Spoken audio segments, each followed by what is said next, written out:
Om Swastiastu, Assalamualaikum warahmatullahi wabarakatuh. Salam sejahtera bagi kita semua. Shalom, Namo Buddhaya, salam harmoni. Baik, kami dari kelompok 6 pada pertemuan hari ini akan membahas materi dengan tema bentuk bisnis kecil dan pemilihan tempat kediaman. Sebelum itu, izinkan kelompok kami untuk memperkenalkan nama dari anggota kelompok kami. Adapun yang pertama yaitu Deni Fitrianita dengan NIM 2017051032. Yang kedua yaitu Kadek Gustia Loka dengan NIM 2017051041. Yang ketiga saya sendiri, Kemawah Yuni Febrianti dengan NIM 2017051042. Dan yang terakhir yaitu Gusti Ayu Nyoman Putri Harini dengan NIM 2017051052. Baik, adapun materi pokok yang akan kami jelaskan, ada 10 subbab pokok. Yang pertama, apakah bisnis kecil itu? Yang kedua, ruang lingkup bisnis kecil. Yang ketiga, menerima gaji atau menggaji diri sendiri. Yang keempat, pemilihan tempat kediaman. Yang kelima, memilih lokasi bisnis. Yang keenam, teori penempatan pertokoan. Yang ketujuh, pemilihan lokasi jenis usaha lainnya. Yang kedelapan, resiko dan kegagalan bisnis kecil. Yang kesembilan, masalah memiliki dan menjalankan bisnis kecil. Dan yang terakhir yaitu kiat menjadi pengusaha sukses. Untuk bahasan materi yang pertama akan dijelaskan oleh rekan saya. Baik, di sini saya akan menjelaskan materi yang pertama yaitu apakah itu bisnis kecil. Pengertian bisnis kecil belum didefinisikan secara baik di masyarakat. Kebanyakan orang menyatakan bisnis kecil ialah bisnis yang ada di sekeliling mereka, seperti toko kelontong, tukang cukur, salon kecantikan, toko buku, toko obat, dan sebagainya. Oleh Small Business Administration Amerika, dinyatakan bahwa yang dikatakan bisnis kecil adalah sebuah pabrik yang didirikan dan dijalankan oleh beberapa karyawan. Yang kedua, usaha grosir dengan jumlah pendapatan kurang dari $200.000 setahun, usaha toko eceran, perusahaan konstruksi, dan usaha jasa dengan jumlah penghasilan setahun kurang dari $50.000. Menurut Komite for Economic Development, bisnis kecil memiliki ciri-ciri sebagai berikut. Yang pertama, manajemennya dilakukan secara bebas, biasanya pemilik langsung menjadi manajemen. Yang kedua, modal berasal dari pemilik dan kelompoknya. Yang ketiga, daerah operasinya bersifat lokal dan pemiliknya bertempat tinggal tidak jauh dari lokasi bisnis. Yang keempat, dalam hal usaha industri, ukuran besar dan kecil itu sangat relatif. Suatu bisnis dikatakan kecil jika dibandingkan dengan bisnis yang sejenis. Next.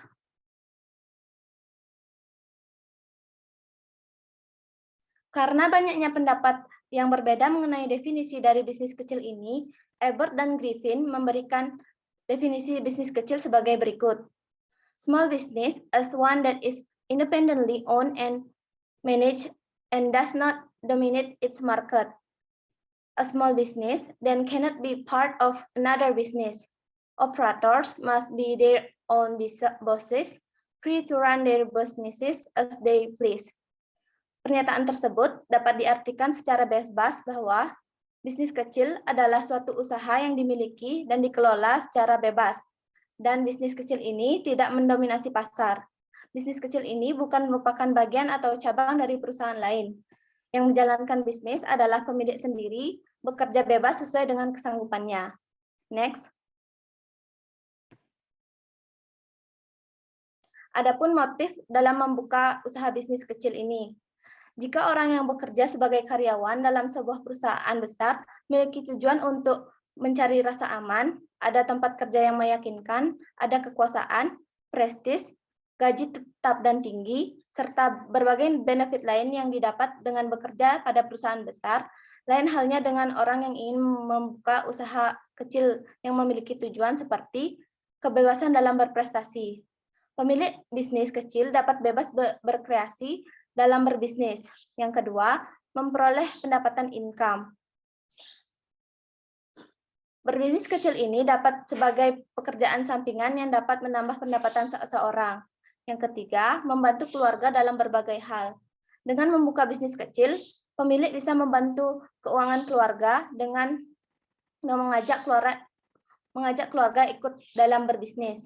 Yang keempat, menyediakan komoditi atau kegiatan bisnis yang belum ada di tempat tersebut. Karena pemilik dapat berkreasi dalam berbisnis, bisnisnya yang dijalankan bisa saja berbeda dengan yang lain untuk menarik pelanggan di daerah tersebut. Next. Materi yang kedua yaitu ruang lingkup bisnis kecil. Next. Kegiatan bisnis di Amerika yang terbesar jumlahnya terdapat pada toko eceran bahan makanan dan minuman. Yang kedua terbesar terdapat pada bisnis real estate, asuransi, dan bisnis keuangan. Lalu dilanjutkan oleh yang ketiga yaitu usaha bisnis grosir berbagai macam barang. Kemudian diikuti oleh bisnis laundry. Kegiatan bisnis kecil ini menghasilkan 40% barang hasil produksi tiap tahun dan kira-kira sepertiga bagian merupakan kegiatan grosir dan perdagangan eceran. Sedangkan bisnis di bidang jasa seperti tempat hiburan, hotel, dan perusahaan konstruksi menghasilkan sepertiga jumlah dari seluruh penjualan jasa setahunnya. Hal ini membuktikan bahwa usaha bisnis kecil memegang peran penting dalam kegiatan bisnis secara keseluruhan, terutama dalam menghadapi masa depan, yaitu dalam pertumbuhan ekonomi pada suatu negara.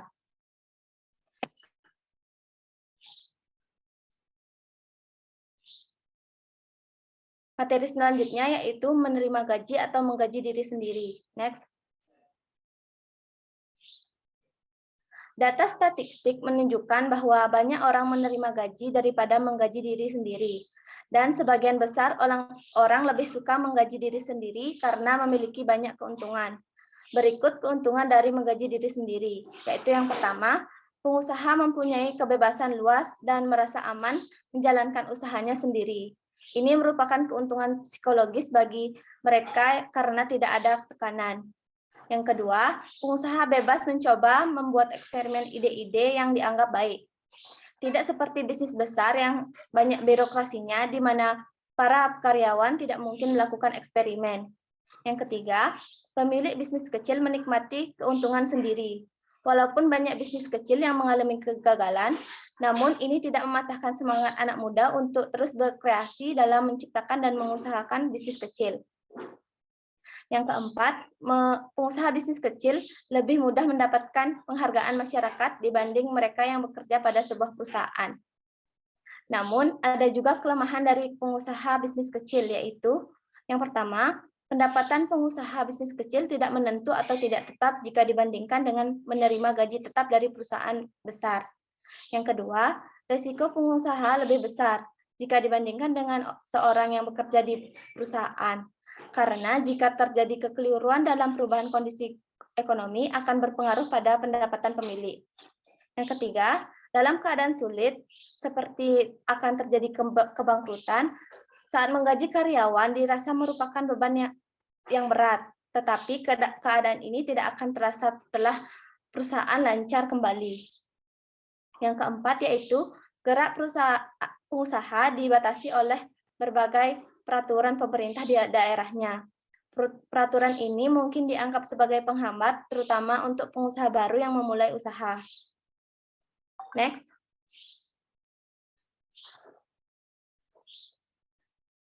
Adapun keuntungan dari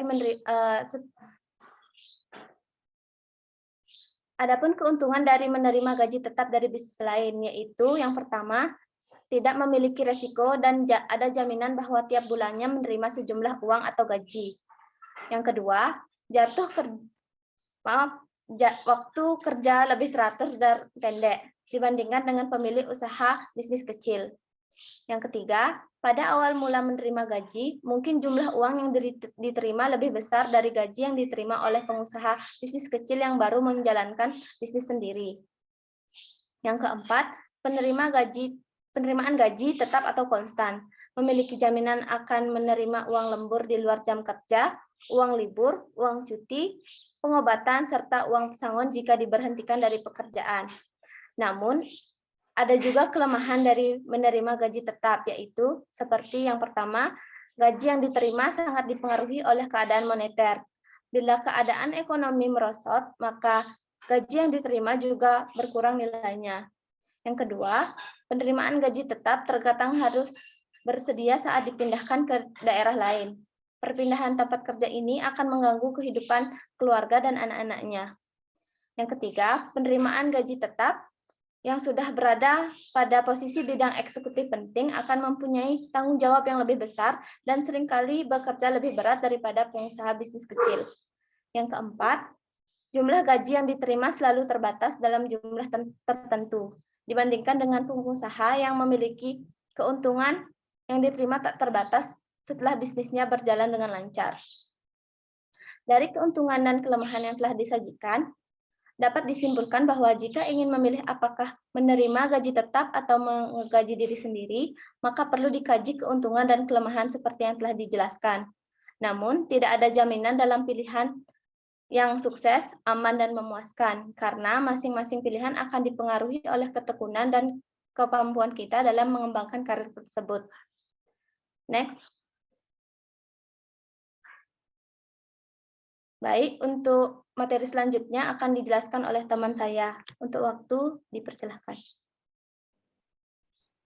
Baik, terima kasih atas waktunya. Di sini saya akan melanjutkan pembahasan materi mengenai pemilihan tempat kediaman. Next. Sebelum membahas lebih lanjut, kita harus mengetahui terlebih dahulu bahwa tempat kediaman dan tempat kedudukan itu berbeda. Tempat kedudukan adalah tempat atau kantor badan usaha yang biasanya mengelola perusahaan yang berada di tempat lain. Jadi dapat dikatakan bahwa tempat kedudukan ini adalah tempat kantor pusat berada untuk mengawasi perusahaan yang melakukan kegiatan produksi barang atau jasa. Sedangkan tempat kediaman adalah tempat perusahaan beroperasi untuk menyediakan barang atau jasa yang dibutuhkan oleh konsumen. Next. Selain itu, terdapat beberapa perbedaan lain antara tempat kediaman dan tempat kedudukan, yaitu sebagai berikut. Yang pertama, satu tempat yang baik untuk badan usaha belum tentu baik untuk perusahaan. Ini karena perusahaan membutuhkan sumber daya dan faktor pendukung produksi lain yang belum tentu tersedia pada tempat kedudukan badan usaha. Yang kedua, memilih tempat usaha lebih mudah daripada memilih tempat perusahaan. Dalam mendirikan sebuah perusahaan yang akan beroperasi dalam menyediakan barang atau jasa, tentu terdapat beberapa faktor yang harus diperhatikan sehingga dapat mempermudah kegiatan operasional perusahaan. Namun tentu dalam menentukan tempat perusahaan ini akan menjadi lebih sulit. Yang ketiga, suatu badan usaha yang memiliki beberapa perusahaan harus memilih tempat yang berbeda untuk setiap perusahaan karena faktor-faktor yang mempengaruhi tiap-tiap perusahaan tidak sama atau memiliki pertimbangan yang berbeda. Dan yang terakhir, pemilihan tempat kediaman perusahaan banyak tergantung pada rentabilitas yang diharapkan seperti keuntungan yang ditimbulkan, murahnya bahan baku, transport tenaga kerja, dan sebagainya. Sedangkan tempat kedudukan badan usaha lebih mementingkan segi hukumnya, seperti tempat kedudukan badan usaha ada di Jakarta dan tempat kediamannya ada di daerah lain. Next. Pemilihan tempat kediaman perusahaan sendiri dipengaruhi oleh 4 faktor berbeda, yaitu yang pertama ada faktor pemerintah. Pemerintah akan membuat sebuah peraturan yang sesuai dengan perencanaan kota atau city planning dengan menunjuk daerah-daerah tertentu yang dapat dibangun industri, dengan maksud menjaga ketentraman masyarakat dari adanya polusi suara, polusi udara, dan polusi air yang disebabkan oleh limbah pabrik. Pemerintah sudah mempersiapkan segala sarana yang diperlukan untuk mendirikan pabrik. Untuk itu, pemerintah memberi izin pihak swasta membangun industrial estate atau kawasan industri. Dalam kawasan ini sudah tersedia sarana jalan, listrik, telepon, proses limbah pabrik, dan sebagainya. Jadi dengan demikian, pemerintah mempengaruhi tempat kediaman perusahaan dengan menunjuk atau melarang daerah tertentu ditempati perusahaan. Yang kedua ada faktor alam. Karena faktor alam, perusahaan harus memilih tempat kediaman pada tempat tertentu seperti perusahaan teh ada di daerah pegunungan dan perusahaan pelayaran ada di pelabuhan, dan sebagainya. Ini akan mempermudah perusahaan dalam menjalankan kegiatan operasionalnya. Yang ketiga ada faktor sejarah.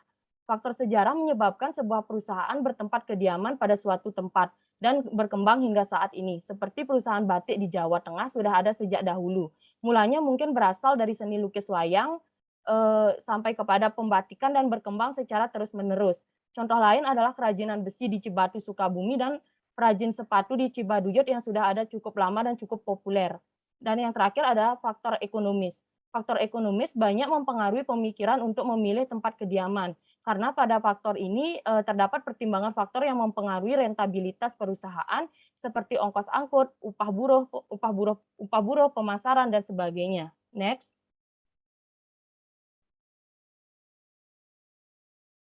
Berkaitan dengan faktor tersebut, Alfred Weber banyak membahas tentang faktor ini dalam karangannya yang berjudul Über den Standard der Industrien. Beliau menyatakan ada dua faktor yang harus dipertimbangkan, yaitu yang pertama ada faktor biaya.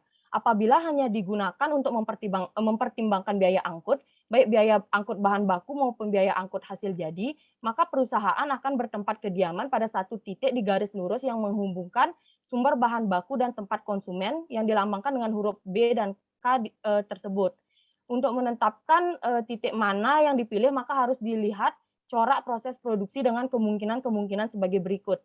Yang pertama, bahan baku tersedia tidak terbatas di mana-mana, ini disebut dengan ubiquität mutlak. Yang kedua, bahan tersedia tidak terbatas tetapi pada beberapa tempat, misalnya tanah liat untuk pabrik, genting dan mata air pegunungan untuk air mineral. Yang ketiga, diperlukan bermacam-macam bahan yang terdapat di berbagai tempat. Dan yang terakhir, bahan semuanya atau sebagian saja yang terpakai dalam produksi, banyak ampas atau tidak. Next. Atas pertimbangan tersebut, Weber menyimpulkan bahwa pada nomor 1, tempat kediaman akan berada di titik K, karena tidak satu sen pun pengusaha mau mengeluarkan uang untuk biaya angkut. Oleh sebab itu, bertempat di daerah konsumen adalah yang paling baik atau menguntungkan karena perusahaan lebih mudah mendistribusikan produknya apabila dekat dengan konsumen. Pada nomor 2, untuk menetapkan tempat kediaman harus dihubungkan dengan nomor 4. Apabila seluruh bahan baku digunakan dalam proses produksi dan ongkos angkut bahan sama dengan biaya angkut hasil jadi, untuk kediaman perusahaan boleh dipilih salah satu titik pada garis lurus antara daerah B dan daerah K, karena biaya yang akan dikeluarkan perusahaan tidak jauh berbeda. Tetapi apabila biaya angkut bahan baku lebih murah daripada biaya angkut hasil produksi, maka lebih baik dipilih tempat kediaman di daerah K. Sebaliknya, apabila bahan tidak seluruhnya digunakan dalam proses produksi dan biaya angkut bahan baku lebih mahal dari biaya angkut hasil produksi, maka tempat kediaman akan berada di titik B. Untuk contoh lebih lanjut dapat dilihat pada RMK. Next. Yang kedua ada faktor upah buruh. Dalam mempertimbangkan faktor ini, Weber memperkenalkan teori isodapane, yaitu iso yang artinya sama dan dapane artinya biaya. Isodapane merupakan garis kayal yang ditarik di sekitar titik biaya angkut yang optimal. Terlihat pada gambar, titik P merupakan tempat yang paling menguntungkan apabila ditinjau dari segi biaya angkut, dan L merupakan tempat upah buruh terendah. Jadi apabila mengambil tempat kediaman di luar titik P, misalnya di P1, maka akan ada kenaikan biaya angkut. Namun kenaikan biaya angkut ini akan diimbangi oleh murahnya upah buruh. Jadi tempat kediaman dalam isodapane akan memiliki biaya yang sama. Walaupun pada suatu tempat kediaman ongkos angkut mahal, namun upah buruh murah atau sebaliknya. Biaya angkut murah, namun biaya upah buruh akan mahal. Dan apabila memilih tempat kediaman di P2 akan mengalami kerugian karena mahalnya upah buruh dan tingginya biaya angkut. Next. Weber juga menyimpulkan bahwa tempat kediaman perusahaan-perusahaan mengarah pada tendensi aglomerasi dan deglomerasi. Aglomerasi artinya bertumpuk-tumpuknya perusahaan pada satu tempat yang mungkin disebabkan karena tersedianya sumber daya dan fasilitas yang memadai yang memberikan beberapa keuntungan seperti bergabungnya industri kecil menjadi industri besar dan akan menurunkan biaya produksi. Dan timbulnya perusahaan-perusahaan baru yang mengolah aspal atau perusahaan lain yang memberikan servis. Sedangkan deglomerasi berarti terpencar-pencarnya letak perusahaan yang mungkin disebabkan tanah menjadi mahal, ongkos dan upah mahal, serta persaingan menjadi tajam dan juga pengaruh alam. Next. Selanjutnya saya akan membahas mengenai memilih lokasi bisnis. Next. Pemilihan lokasi bisnis merupakan faktor penting yang akan menentukan keberhasilan atau kegagalan suatu bisnis di masa depan. Dalam menentukan lokasi bisnis, terdapat dua langkah yang harus ditetapkan, yaitu menentukan masyarakat yang akan dilayani dan memilih lokasi di sekitar masyarakat tersebut. Untuk menentukan lokasi dalam masyarakat tertentu, maka perlu dipertimbangkan faktor-faktor berikut. Yang pertama ada karakteristik demografis. Masyarakat dapat dievaluasi dengan membedakan karakteristik demografisnya, yaitu kekuatan daya beli dari pembeli potensial, rumah tempat tinggal apakah milik sendiri atau disewa, rumah susun, rumah perumnas, BTN atau gedung-gedung mewah, apa pekerjaan dan di mana mereka bekerja, kendaraan yang mereka gunakan, usia, status keluarga, serta kegiatan mereka pada waktu libur. Pengusaha harus memperhatikan karakteristik konsumen tersebut karena apabila masyarakat berubah, maka cara konsumsinya juga akan ikut berubah. Yang kedua ada kondisi ekonomi. Kondisi ekonomi dapat diukur dengan melihat nilai hasil pertanian dan peternakan di masyarakat mencerminkan kesempatan kerja, serta pendapatan dan pertumbuhan penduduk setempat. Kekuatan daya beli masyarakat sendiri dicerminkan oleh yang pertama, jumlah orang yang bekerja dan jenis pekerjaannya, yang kedua adalah jumlah penerimaan dan rata-rata gaji per keluarga, yang ketiga jumlah dan kecenderungan deposito di bank, dan yang terakhir adalah jumlah nilai harta yang ada di rumahnya masing-masing. Yang ketiga ada kecenderungan penghasilan penduduk. Toko-toko eceran dan usaha bidang jasa sebaiknya ditempatkan di lokasi penduduk yang memiliki pendapatan tetap. Karena terkadang di daerah pertanian yang tingkat pendapatannya rendah diperlukan kebijaksanaan pemberian kredit jangka panjang. Dan ada juga masyarakat yang memerlukan kredit berjangka waktu seminggu karena upah mereka diterima per minggu. Pemberian kredit menjadi masalah di masyarakat karena adanya kecenderungan mudah mengambil kredit namun sulit dalam melakukan pembayaran. Karena itu terkadang usaha seperti toko eceran enggan menjual barang secara kredit kecuali kepada pelanggan yang benar-benar baik dan sudah dipercaya. Yang keempat ada persaingan. Baik atau tidaknya persaingan tergantung pada kemampuan pengusaha itu sendiri. Dalam sebuah pusat perbelanjaan terdapat banyak toko yang sejenis maupun tidak. Dan mereka sama-sama sukses dalam usahanya. Banyaknya toko yang berlokasi pada pusat perbelanjaan tentu akan menarik konsumen. Bagi pengusaha yang kreatif, adanya persaingan akan menjadi tantangan yang menarik dan membangkitkan ambisinya untuk mengatasi para saingannya. Yang terakhir ada iklim sosial dan perdagangan. Dalam memilih lingkungan masyarakat untuk mendirikan usaha bisnis, seseorang pengusaha harus mempertimbangkan apakah lingkungan tersebut baik pula untuk digunakan sebagai rumah tinggal. Faktor ini akan menunjang keberhasilan usahanya. Pertimbangan lain yang harus diperhatikan adalah fasilitas yang ada pada lokasi tersebut, sehingga cukup untuk menunjang keberhasilan bisnis. Next. Baik, sekian pemaparan dari saya. Untuk materi selanjutnya akan dijelaskan oleh rekan saya. Untuk waktu dipersilahkan. Baik, terima kasih atas kesempatan yang telah diberikan kepada saya.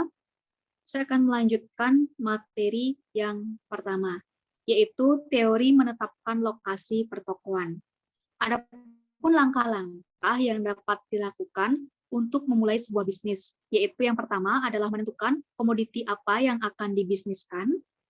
Kemudian yang kedua, mempelajari bagaimana memasarkan produk, serta bagaimana cara memulai bisnis. Kemudian yang ketiga adalah menyusun rencana lanjutan, serta yang terakhir yaitu membuat rencana operasional bisnis. Next.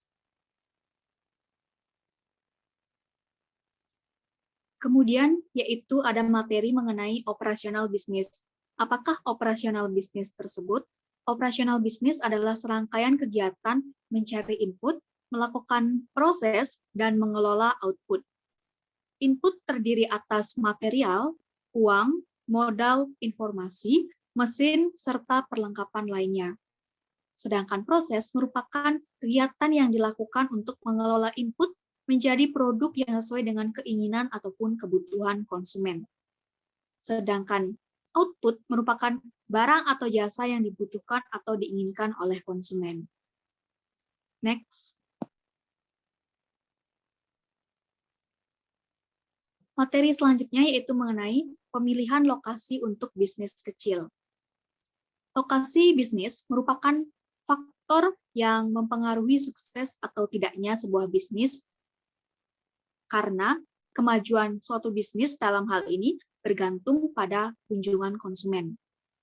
Adapun faktor-faktor yang mempengaruhi konsumen untuk mendatangi tempat bisnis yaitu seperti tergantung pada kenyamanan, waktu tempuh, biaya, kepercayaan, dan kualitas layanan.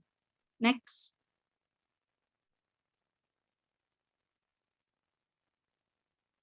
Kemudian, ada beberapa cara dalam hal ini.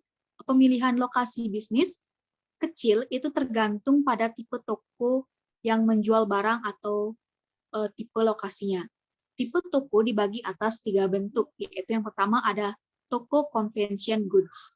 Jadi, tipe toko ini biasanya menetapkan harga murah, barang dari toko tersebut sering dibeli oleh konsumen, serta banyak menjual barang dan jenis barang yang dibeli itu adalah dibeli oleh konsumen karena terbiasa. Adapun lokasi yang tepat untuk toko ini seperti daerah yang padat lalu lintas, sehingga dapat memajang barang-barang di etalase, dan konsumen dalam hal ini cenderung tidak memperhatikan kualitas barang. Kemudian yang kedua ada toko shopping goods. Tipe toko ini menjual barang dengan harga yang tinggi, serta tidak sering dibeli atau dibeli sekali-sekali oleh konsumen. Konsumen juga cenderung suka untuk membanding-bandingkan harga, melihat-lihat produk, dan banyak berbicara dengan pramu niaga. Kemudian yang ketiga ada tipe specialty goods. Tipe toko ini menjual barang dengan harga tinggi dan bermerek. Konsumen yang membeli tidak lagi membanding-bandingkan harga, tetapi langsung membeli sesuai dengan barang yang diinginkan.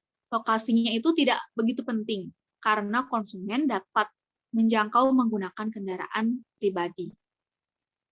Next. Dalam hal ini, setelah pengusaha atau pebisnis itu menetapkan lingkungan masyarakat mana yang dipilih, maka langkah selanjutnya yaitu menetapkan lokasi bisnis. Lokasi bisnis dapat ditentukan berdasarkan hukum pemilihan tempat atau toko, atau disebut dengan Law of Retail Trade Movement. Next. Hukum pemilihan tempat atau toko, atau yang disebut dengan Law of Retail Trade Movement ini, menyatakan bahwa pada umumnya konsumen tertarik berbelanja ke toko atau ke lokasi yang memiliki banyak jenis dan persediaan barang dagangan, serta memiliki reputasi sebagai lokasi yang memiliki barang bermutu dengan harga bersaing. Konsumen biasanya hanya bersedia menghabiskan waktu 1 jam dalam perjalanan ke lokasi pusat perbelanjaan untuk membeli shopping goods, di mana konsumen bersedia untuk menghabiskan waktu 1 jam berjalan kaki atau naik kuda kira-kira 4-5 km, 1 jam naik kendaraan kira-kira 50-60 km, atau 1 jam menaiki pesawat dari Jakarta ke Singapura. Next.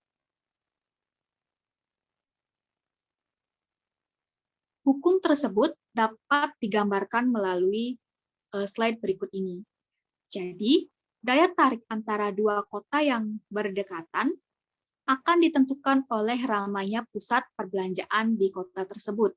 Ramainya pusat perbelanjaan tersebut dipengaruhi oleh banyaknya jumlah penduduk yang dapat dihitung melalui rumus berikut, yaitu breaking point between A and B, miles from B.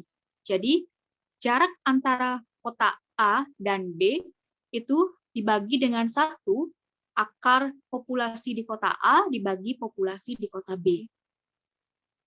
Berdasarkan rumus tersebut, berarti titik daya tarik antara kota A dan kota B, jaraknya dapat dihitung dari kota B, yaitu jarak antara kota A dan kota B dibagi dengan 1 ditambah akar dari jumlah penduduk kota A dibagi jumlah penduduk kota B. Next. Baik, berikut ini adalah contoh soal dari penjelasan sebelumnya. Misalnya, kota A memiliki penduduk sebanyak 120.000 jiwa, sedangkan kota B sebanyak 30.000 jiwa. Jarak di antara kedua kota tersebut adalah 60 km. Maka breaking point-nya adalah, jadi dapat dihitung dengan rumus breaking point between A and B miles from B. Jadi 60 dibagi 1 tambah akar 120.000 dibagi 30.000. Jadi dapatnya yaitu 60 bagi 1 tambah 2. Jadi 120.000, akar 120.000 dibagi 30 yaitu adalah mendapat nilai 2. Sehingga 60 dibagi 3, yaitu 1 tambah 2, yaitu 3, itu hasilnya adalah 20 km. Jadi, kesimpulannya adalah kota A berpenduduk lebih padat dibandingkan kota B. Berarti bahwa toko-toko di kota A memiliki barang dagangan lebih lengkap dan menarik. Dengan sendirinya, kota A akan mampu menarik bagi orang-orang dari kota B. Dalam hal ini, tentu kota A memiliki aspek menarik lainnya, seperti tempat rekreasi, hiburan, rumah sakit, perkantoran, sekolah, serta hal lainnya. Misalnya, kota Denpasar itu mampu menarik penduduk dari Singaraja dan Gianyar sebab memiliki pusat perbelanjaan atau mall yang banyak dan lengkap. Next. Baik, materi selanjutnya yaitu mengenai pemilihan lokasi jenis usaha lainnya. Yang pertama yaitu bisnis jasa. Pemilihan lokasi untuk bisnis jasa itu hampir sama pemilihan lokasi untuk pertokoan. Namun dalam hal ini terdapat beberapa karakteristik yang menarik dari bisnis jasa, seperti adanya reputasi baik, pegawai cekatan dan ramah, serta tetap akan menarik walaupun lokasinya tidak strategis. Namun dalam hal ini, alangkah baiknya jika pemilihan lokasi dan strategi yang tepat dibutuhkan agar bisnis jasa ini memiliki banyak pelanggan sehingga membentuk reputasi yang baik. Kemudian yang kedua yaitu usaha grosir. Biasanya usaha grosir cenderung bergerak di lingkungan masyarakat dengan pendapatan stabil, dekat daerah industri, yang memproduksi barang beraneka jenis dan dekat dengan toko eceran. Namun, terdapat beberapa masalah apabila toko grosir ini didirikan di tempat ramai, seperti kesulitan dalam menempatkan barang apabila tidak memiliki gudang sendiri, dan apabila menyewa tentu akan terdapat biaya tambahan, yang dalam hal ini tentu biaya sewa gedung itu mahal. Kemudian masalah lainnya yang timbul yaitu jalur lalu lintas yang padat, menyebabkan sulitnya untuk mencari parkir maupun terjadinya kemacetan. Next. Baik, materi selanjutnya akan dijelaskan oleh Ebi. Pada Ebi, disilakan. Baik, terima kasih atas waktu yang telah diberikan. Jadi materi ke-8 yang akan saya jelaskan di sini yaitu mengenai resiko dan kegagalan bisnis kecil. Jadi, banyak sekali bisnis kecil yang tidak dapat meneruskan usahanya atau mengalami kegagalan bisnis kecil. Biasanya kegagalan ini dapat dipengaruhi oleh beberapa faktor seperti kondisi ekonomi, lokasi bisnis, persaingan, dan juga kualifikasi dari pemilik. Nah, jenis usaha yang paling banyak mengalami kegagalan diantaranya adalah pedagang eceran, kemudian disusul oleh usaha pertambangan dan pabrik, dan juga usaha dalam bidang konstruksi. Nah, dari keempat faktor tersebut, faktor utama yang umumnya menyebabkan kegagalan bisnis kecil adalah faktor manajerial, di mana kurangnya keterampilan manajemen karena pekerjaan makin banyak dan kompleks, menimbulkan kurangnya pengawasan dan tanggung jawab. Terkadang manajer tidak sanggup menyusun perencanaan yang sempurna dan kurang memperhatikan analisa pasar, juga tidak memiliki tenaga kerja yang dapat diandalkan untuk dididik agar berkembang. Nah, terdapat unsur-unsur ketidakmampuan manajemen, di mana unsur-unsur tersebut yaitu modal kurang mencukupi, lokasi kurang menguntungkan, yang ketiga yaitu ada membeli barang terlalu banyak, kemudian kurangnya mengawasi persediaan barang, kemudian keadaan ekonomi kurang menguntungkan, kemudian pengeluaran dan tanggungan biaya terlalu besar, kemudian mengambil kredit tidak penuh perhitungan, kemudian tidak mengadakan pembukuan yang baik, yang ke-9 yaitu mengadakan ekspansi terlalu berlebihan, dan yang 10 adalah tanggungan biaya tetap terlalu besar.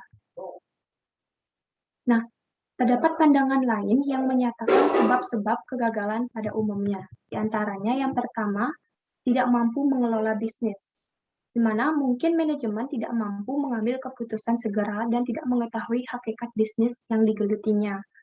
Yang kedua yaitu lalai, lalai dalam artian selalu santai dalam menjalankan bisnis. Yang ketiga, yaitu tidak mampu melakukan pengawasan, baik terhadap perilaku karyawan atau pembantunya, maupun terhadap barang dan juga uang. Dan yang terakhir, yaitu modal sangat kecil dan tidak mampu memperoleh tambahan modal. Nah, terdapat hal-hal yang membuat bisnis kecil ini menjadi sukses. Yang pertama, yaitu adanya usaha kerja keras dan dedikasi tinggi dari pemilik, semangat untuk majunya tinggi, optimis, dan banyak bergaul. Yang kedua, produk yang dihasilkan atau dijual memang dibutuhkan sesuai dengan selera dan disenangi oleh masyarakat. Yang ketiga, pemilik adalah seorang yang mampu memimpin, bisa mengatur bawahan, dan disenangi oleh lingkungan. Dan hal-hal yang membuat bisnis kecil ini sukses, faktor yang keempat yaitu faktor keuntungan. Baik, materi pokok yang ke-9 yang akan saya jelaskan yaitu masalah memiliki dan menjalankan bisnis sendiri. Tentunya mendirikan dan mengusahakan bisnis sendiri adalah posisi yang sangat mengesankan dan menantang. Namun, begitu kita memutuskan bergerak dalam bidang bisnis, maka kita harus menjawab beberapa pertanyaan berikut. Yang pertama, apakah bidang bisnis yang saya pilih ini cukup tepat dan apakah saya mampu menjalankannya? Yang kedua, apakah dalam bidang bisnis sudah banyak saingan dan bagaimana keadaan persaingannya? Kemudian yang ketiga, apakah saya memiliki modal yang cukup untuk memulai dan untuk menghadapi kesukaran yang mungkin terjadi? Yang keempat, apakah saya sudah memiliki lokasi yang tepat?